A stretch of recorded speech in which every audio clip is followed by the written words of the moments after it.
very good morning to you. Of course, now it's time for us to jump into the big stories of the day, joined by Anyiko Awoko. Let's start off with the front page of the People Daily, Anyiko. Finally, the hard stance that had been taken by both the Senate and the National Assembly, they've decided to meet and take the 316 billion. Counties get 316 billion in 3 weeks. The Senate Majority Leader, who's on the front page as well, speaks to the press yesterday after the Upper House agreed to end a deadlock with the National Assembly over the Division of Revenue Bill. But even as they said this, they said at times you need to lose the battle to win the war.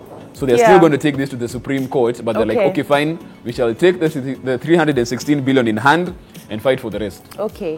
You know what this means? More money, more problems. In another 9 weeks, we'll be talking about mismanagement of funds. So, I mean, this is good for the counties that have been operating. Right. And those that haven't been operating, I really hope they use this money wisely. Right. You know, because this is our money. This is taxpayers' money. It's not their money. It's not your money. It's our money. And at times, some people wonder, should the deadlock be actually about how much money is being gotten or about accountability? I think it should be about accountability. How much was spent, every single shilling, where did it go to? It's very sad that when they actually put out all the money, it goes to even the people who don't account. I wish there was a way that you do your accounting, it's out there and we can see on your website like Makueni County or something, and then you get the money. Right. So I really hope they can get into that type of situation. Yeah. And some people are saying probably this was just some people just trying to flex their power and see which house actually carries the day, and it wasn't really about the revenue at all. Well, they won. Sibling rivalry. So well, there it is. Finally, funds for counties after senators endorsed the bill. They got that, and at least they can breathe some sigh of relief, because very many county chiefs talking about the fact that there wasn't enough money to pay their staff and have activities going in the counties. But now it seems like that's going to be sorted out. That's a story that you can get on the front page of your People Daily. But also, as always, since it's a Friday, we dig deeper into the PD and look at what they're talking about. If you go to the Spice section of your PD, right in there, page 24, 25, it's all about theatre at crossroads right now. Many creatives are frustrated by lack of enough and convenient spaces to showcase their talents. They've put in focus the Little Theatre Club in Mombasa that was shut down ostensibly for renovations, and now thespians don't know where to go to, where to do it. Right here in Nairobi, we had the Phoenix Theatre that for a while had a lot of history and heritage, was shut down. As you told me, as we are getting on, at least Kenya National Theatre has been renovated, but one for how many thespians? Exactly. And the thing is, before the National Theatre was renovated, it took a very long time. And during this time, there's also a stalemate, and the thespians did not know where to go and do their rehearsals, do their performances. The thing is, when you look at the Nairobi art scene, a lot of the space has been given by art centers like the Goethe Institute, the Alliance Française. But what are we doing for our own artists? These are foreign institutions which have set up here, right? So if there's not enough space at the National Theatre and they shut down Phoenix Theatres, what are people supposed to do? What are the artists supposed to do? And this is very reflective of the fact that a lot of Kenyans don't think that thespians and other creatives are artists. A lot of Kenyans think that you're only an artist when you're a musician. And if the government even understood, the Ministry of Culture understood that each and every creative is an artist, then they would give us more space for this. They would invest in more spaces like Sarakasi Dome. It's a big space, really not doing much. What do you feel? Is a disconnect that the Ministry of Culture isn't aware, or is it that artists aren't pushing the ministry enough? Where does the ball fall? Who's dropping the ball? I think the Ministry of Culture is dropping the ball. It has been shown time and time again the potential of a creative sector. There is a big potential. There's a lot of money, there's business going on, but they will decide to invest in something different. They're always going to put money in football clubs, in I don't know what, just things that don't make sense. But I think what makes sense is for the government to set aside space for performances, space for rehearsals. This will push the creative sector forward because creatives need to practice. I'm actually recommending Sarakasi Dome. It's a great space. It's not doing much. Lots of talent has come from there as well. So what if we had even classes there, right? There could be teachers teaching art there. Right. So please, Whoever is watching from the government. Is this a Naomba Serikali moment? To Naomba Serikali. Well, that's a story that you can get, of course, in more detail in your copy of Your People Daily. We'll swiftly move it along to the Daily Nation now. Front page of the Daily Nation. Caged King, why Sonko is in trouble. City governor now says he's ready to appoint a deputy and step aside if found culpable in ongoing investigations by EACC and KRA. Yesterday, he was summoned by the taxman to explain non-remittance of 4.5 billion shillings. And the day before that, he was at the ACC. He said he was questioned for 2 hours, but he was there the entire day. So people are wondering if indeed you are only questioned for 2 hours. Were you in a lounge just chilling for the rest of the day, or what was going on in there? He says, and some accounts are saying that he might nominate his deputy governor today and announce who's going to be the deputy governor of Nairobi. We haven't had that for quite a while. But more so, the questions in here, he says that if he's found guilty, he will step aside. This is a case against him and not the people of Nairobi. So if he's found guilty, he will step aside and move on and carry his cross. Those are his words. I think I'm just tired of politicians saying, if I'm found guilty, I'm going to step aside. I think the moment you're being investigated over very grave allegations like this, you should actually step aside. Because the newspaper clearly said he's been investigated over a slew of graft allegations. It's not even one. You know, it's a couple. And every day I wake up and I see Sonko trending. I'm like, okay, what did he do? Okay, I don't know what money. And then again, what did he do? So this is the time to step aside. You know, this is not what we want for our city. And the state of Nairobi can actually tell you that he's sitting there not doing much. You know, this city is not the city it used to be. I expect the city to be better. You know, I would expect the city to have like a tourism circuit. You know, if tourists come, they can go to the CBD and do stuff. We could have nice buses taking tourists up and down, but that's the last thing he's thinking about, you know, just putting like some ugly lion somewhere. He since said that ugly lion was one that was supposed to be, it was just marking the space. The beautiful one was brought later on. So, but I see what you mean. So and of just course, step aside now, Sonko, step aside now, you know. Well, we'll see if indeed, as you know, the story is going that today he will announce who his deputy governor will be.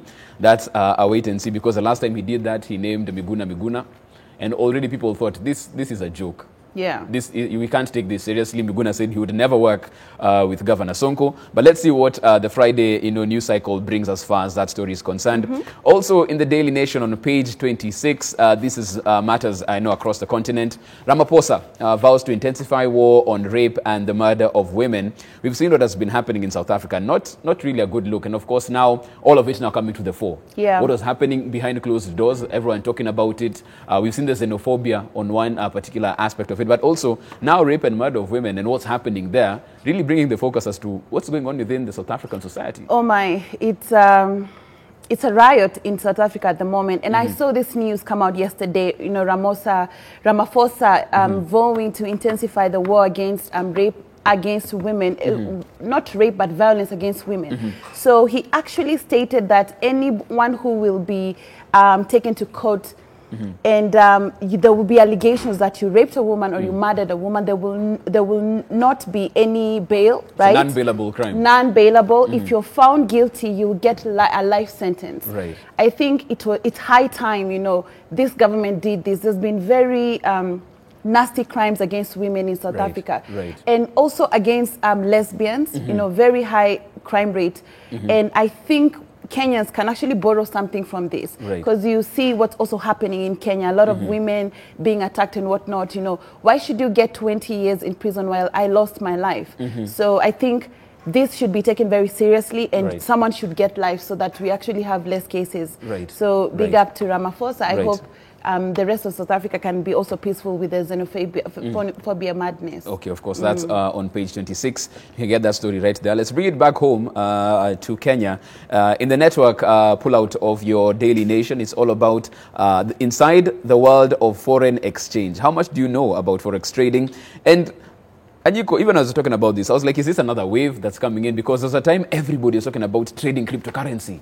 Have you bought Bitcoin? Do you have a Bitcoin mining machine in Ireland and all of these things? Now the foreign exchange wave has come in. Do people understand what this is all about? Or is it because Anyiko said she made 100,000 yesterday, I want to make 100,000 today?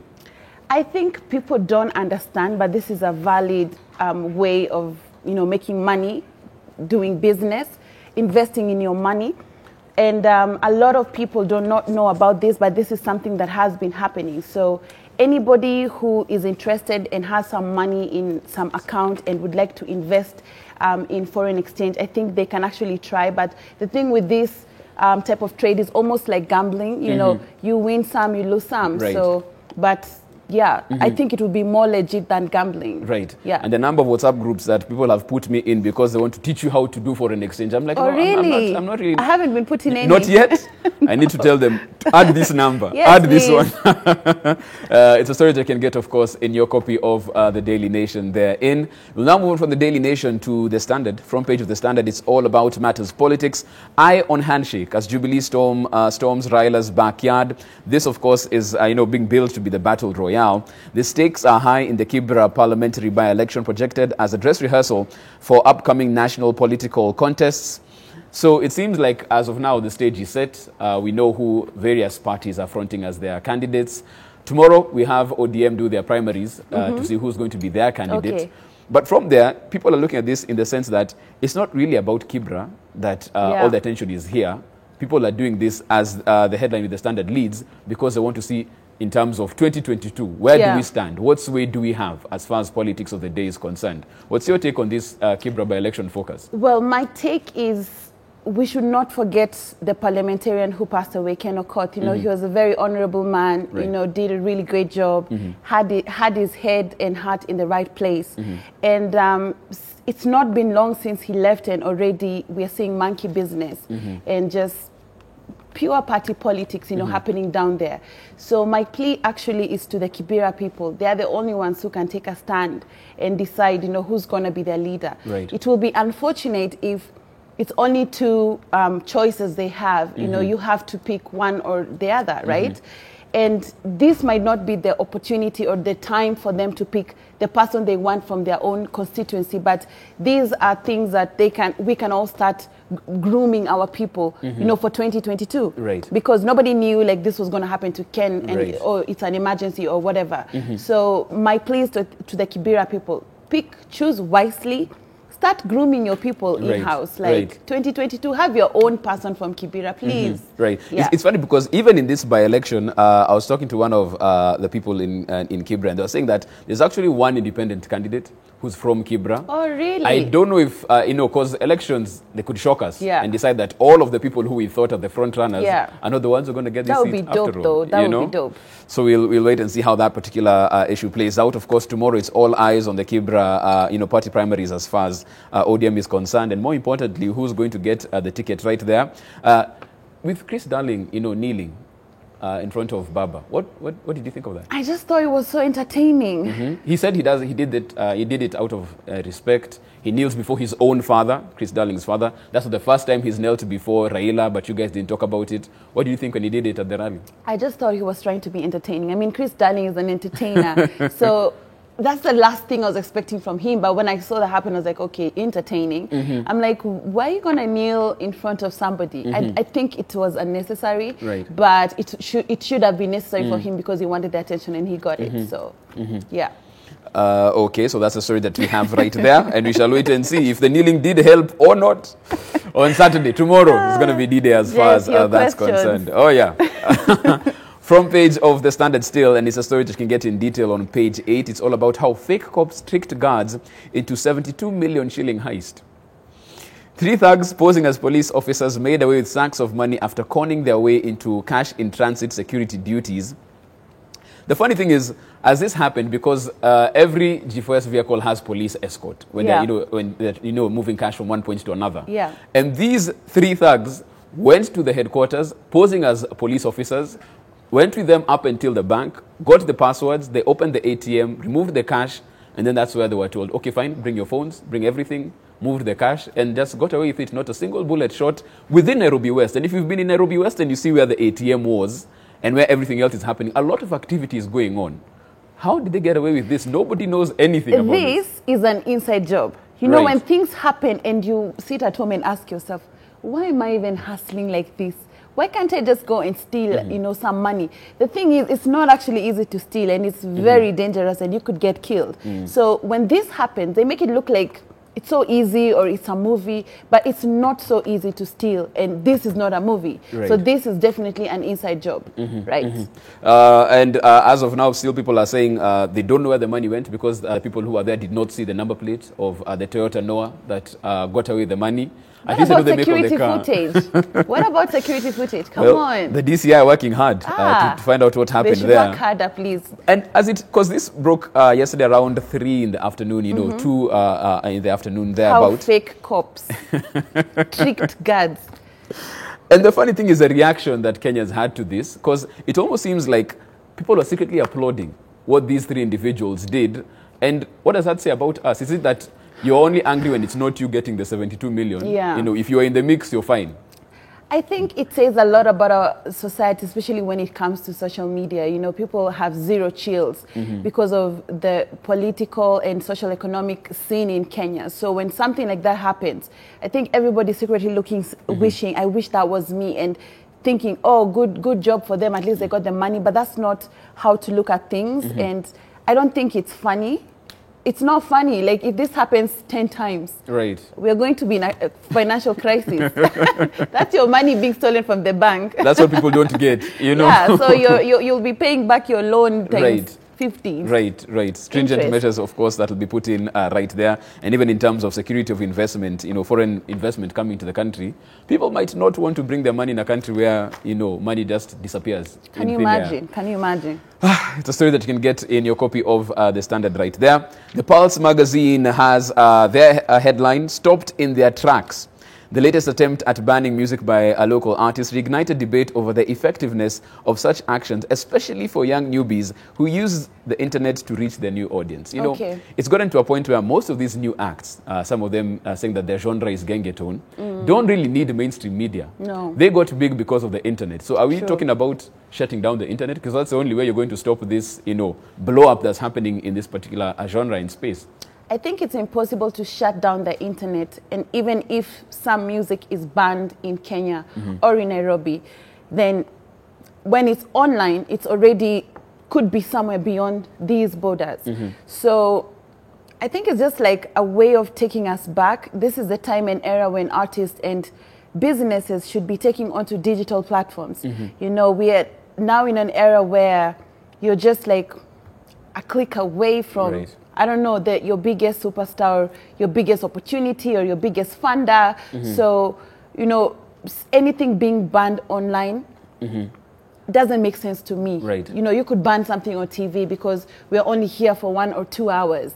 But how are you going to ban something online? Right. I think if you ban it online, even on the digital platforms, we could still post it on WhatsApp. Right. So whichever you're trying to block it down, the more it spreads. Exactly. The more the viral nature takes place. Exactly. We'll be talking about plenty of these and many more stories right here. But as always, we welcome your feedback at K24 TV. You can also SMS us on 21222 and let us know how you're feeling about the big stories of the day. Finally, county governments are getting their money. That's a big relief right there for all the people employed in county government. But also, in the Pulse magazine, this whole ban that took place. And of course, the one that was brought to the fore with Dr. Ezekiel Mutua banning a certain song, saying that it shouldn't be played in some premises because of the moral nature of what's going on and what the song talks about. What do you think about that? Tweet us at K24 TV. Speaking of those tweets, we have the man who's always there to give us all the details as to what you're saying. Mr. Mbuvi, good morning. Good morning to you too, sir. Yes. Once again. Yes, once more. I like what you guys are talking about, Yes. especially what Aniko was saying about 72 million being stolen at the AC Mchezo by the AC movie. That's a very real thing. But let's check what you guys are saying on Twitter. We have Si Mwabili unasema, all this after taking Kenyans in circles and earning sitting allowances in purported houses talks. But then, what else can we expect from these representatives? Totally agree with you on that. V. Wandera, you're saying Senate should be abolished and its roles assumed by a National Assembly committee. They play too much. But isn't that what they do? You even see them playing football once in a while. Bona Kagichu, you're saying, what has changed rather between now and the last time they refused 360 billion? Okay, all right. We have Zalendo, you're saying, this was long overdue. We expected no changes despite the Kenya governor's chair referring to counties shutdown on 16th of September. Where? Mzalendo amekasirika yake yote. Then we have Jefferson, your namesake. You're saying, sadly, devolved units are being systematically starved of resources with a clear aim of killing them. Maybe one more. From Anthony 34, you're saying, okay, now that's a different one. But thank you very much for those feedback. You can keep on texting us via our Twitter account, that is at K24TV. You can also find us on our SMS line 21222. We take a short break. We'll be right back.